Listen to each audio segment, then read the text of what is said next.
Assalamualaikum warahmatullahi wabarakatuh. Alhamdulillahi wa kafa. Wassalatuhu wassalamuhu ala nabiyihil mustafa wa ala alihi wa sahbihi ahli sidiki wal wafa. Alhamdulillah, salawat dan salam senantiasa Allah limpahkan kepada Rasulnya. Saudara-saudaraku yang dimuliakan Allah subhanahu wa ta'ala, banyak amalan-amalan di dalam Islam yang selayaknya untuk kita hidupkan, untuk kita tunaikan. Terlebih adalah di bulan Ramadan ini, di antaranya adalah bersedekah. Ramadan adalah bulan untuk bersedekah. Sedekah atau infak di jalan Allah yang sudah kita ketahui, yang sudah kita dengar melalui nas dari Al-Quran di antaranya, ya, di dalam surat Al-Baqarah ayat 261 Allah subhanahu wa ta'ala tegaskan, masalul ladina yunfikuna amwalahum fi sabilillahi kamasali habbatin ambatat sab'a sanabila fi kulli sumbulatin mi'atu habbah wallahu yudha'ifu liman yasha wallahu wasi'un alim. Perumpamaan orang-orang yang menginfakkan hartanya di jalan Allah seumpama satu biji benih. Satu benih yang kemudian menumbuhkan 7 tangkai, dari 7 tangkai itu tumbuh 100 masing-masing. Dan Allah akan melipat gandakan sesuai dengan yang dikehendaki. Dan Allah maha luas lagi maha mengetahui. Saudara-saudaraku yang dimuliakan Allah subhanahu wa ta'ala, Rasulullah SAW adalah manusia yang terbaik. Beliau orang yang paling dermawan. Terlebih adalah di bulan Ramadan. Rasulullah SAW sangat dermawan. Tatkala malaikat Jibril menjumpainya dan mengajarkan kepadanya Al-Quran setiap malamnya. Di setiap harinya Rasulullah SAW diajari oleh malaikat Jibril, ya, tentang Al-Quran.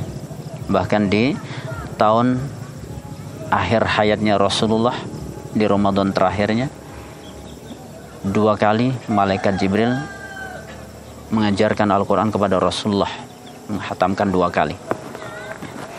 Dan Rasulullah SAW begitu dermawannya, maka bergeraknya beliau untuk bersedekah, untuk berinfak di jalan Allah ini lebih cepat daripada hembusan angin yang bertiup.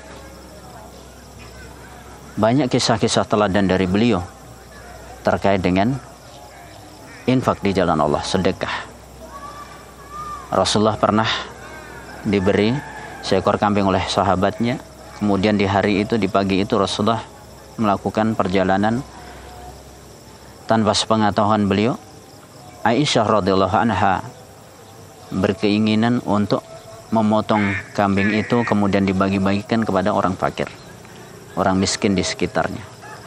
Sekembalinya Rasulullah dari perjalanan, kemudian Aisyah radhiyallahu anha menyampaikan, meminta maaf kepada Rasulullah SAW. Kenapa? Karena kambing yang tadi diberi oleh sahabatnya telah dipotong, kemudian dibagi-bagikan kepada fakir miskin dagingnya. Hanya tersisa 1 potong paha yang menurut Aisyah radhiyallahu anha itu sangat disukai oleh Rasulullah. Maka kemudian Rasulullah sedikit menyayangkan kepada Aisyah, kenapa engkau sisakan yang 1 potong ini? Yang sudah diberikan kepada orang miskin itu pahalanya sudah dijamin oleh Allah subhanahu wa ta'ala. Namun yang tersisa itu Rasulullah menyatakan ini belum pasti menjadi pahala bagi kita. Begitu juga kedermawanan Rasulullah di waktu-waktu yang lain. Berapa kali Rasulullah SAW memberikan barangnya, hal yang dimilikinya kepada para sahabatnya. Sampai berulang kali, bahkan Rasul sampai mengatakan, aku akan senantiasa memberikan apa yang aku miliki sampai tidak ada yang bisa aku berikan kepada siapapun juga. Pernah juga suatu kali Rasulullah SAW mengenakan sarung yang bagus. Lalu ada di antara sahabat Rasulullah yang memujinya dengan mengatakan, sungguh bagus sarung yang engkau kenakan wahai Rasulullah. Tidak lama kemudian Rasulullah masuk ke dalam rumahnya untuk mengganti sarungnya. Kemudian keluar dan memberikan sarung yang tadi dipuji oleh sahabatnya. Beliau belum diminta, baru dipuji, belum diminta sudah memberikan apa yang dimilikinya.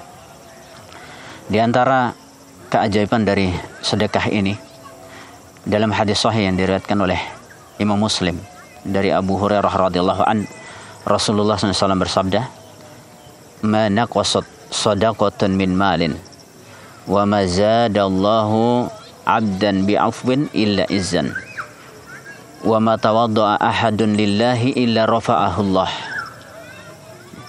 Tidaklah sedekah harta itu akan mengurangi dari harta itu sendiri, dan tidaklah seorang hamba yang senantiasa memberikan maaf kepada saudaranya, melainkan Allah akan berikan kemuliaan padanya. Dan seorang hamba yang senantiasa tawaduk kepada Allah, maka Allah akan angkat derajatnya.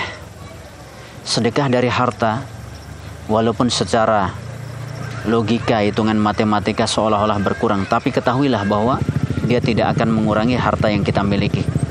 Justru akan semakin bertambah. Semakin mulia, semakin ikhlas, maka akan semakin banyak pahalanya di sisi Allah Subhanahu wa taala. Kemudian ada juga satu riwayat hadis yang diriwayatkan oleh Imam Al-Bukhari dari Abu Hurairah radhiyallahu an. Suatu ketika Rasulullah SAW menyatakan, dahulu ada seorang laki-laki yang berada di tanah padang tandus yang panas di siang matahari yang begitu menyengat teriknya, matahari yang begitu menyengat. Tiba-tiba melihat ke atas ada awan yang berjalan, kemudian mengeluarkan suara, "Aski hadi kota fulan." Siramilah kebunnya si fulan, siramilah tanahnya si fulan. Maka kemudian diikutilah awan itu dan menurunkan hujan di satu tempat. Maka ketika laki-laki itu mendekati, ada sosok manusia di situ dan menanyakan, "Wahai fulan, apakah Anda yang bernama Fulan bin Fulan?" Maka orang itu mengatakan, "Iya." "Memang ada apa gerangan? Apa yang sudah Anda lakukan sehingga Anda memiliki keistimewaan?" "Saya mendengar ada suara dari awan ini kemudian menyatakan, siramilah tanahnya si Fulan bin Fulan. Ketahuilah wahai saudaraku, bahwa setiap panen yang aku dapati, sepertiganya aku pakai untuk menafkahi keluargaku, kemudian sepertiganya lagi aku gunakan untuk mempersiapkan pembibitan berikutnya, dan sepertiganya aku sedekahkan di jalan Allah Subhanahu wa taala." Ini diantara keajaiban, keunikan, keistimewaan, keutamaan dari sedekah di jalan Allah Subhanahu wa taala. Semoga Allah Subhanahu wa taala jadikan kita bagian dari orang-orang yang senantiasa menginfakkan hartanya di jalan Allah, dan terutama di bulan Ramadan ini, termasuk ketika seorang memberikan buka puasa, maka di situ ada keutamaan sendiri. Dalam hadis sahihnya Rasulullah mengatakan, "Man fattara sha'iman kana lahu min ajri sha'im min ghairi ayyanqusa min ajrihi syai'." Barang siapa yang memberi buka puasa bagi orang yang berbuka puasa, maka dia mendapatkan pahala sebagaimana pahala bagi orang yang puasa itu sendiri, tanpa mengurangi pahala yang dia miliki. Saudara-saudaraku yang dimuliakan Allah, ini yang bisa kita kaji pada kesempatan sore hari ini. Semoga Allah Subhanahu wa taala menambahi keimanan, wawasan dan keilmuan kita. Hadani Allah wa iyyakum ajmain. Assalamualaikum warahmatullahi